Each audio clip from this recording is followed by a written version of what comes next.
Ayan, Darren, kasali ka na uli. Yes! Ako ha. Ilang araw na umiiyak to sa dressing room. Bakit? Bakit umiyak? Never siya kumaabanti sa second round. Opo. Dito pa lang Saka pansinin nyo, sabi niya nga sige na, dayain nyo na yung ilaw. Walang daya yung ilaw dyan. Wala Ang talagang gusto lang daya. naman hanggang round 3 lang naman, di ba? Opo, hanggang round 3 lang okay na po Gusto niya talaga ako. makakanta lang dun sa second round. Gusto mo umabot hanggang third round, tagdagan mo yung premyo.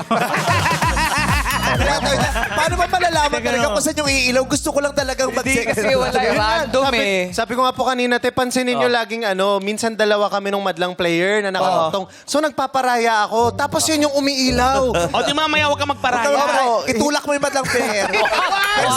Personalan to, personalan. Ganun. Hindi na para magparaya. Kasi paalis na kami mamaya, hindi ko to ma-experience ng 2 linggo eh.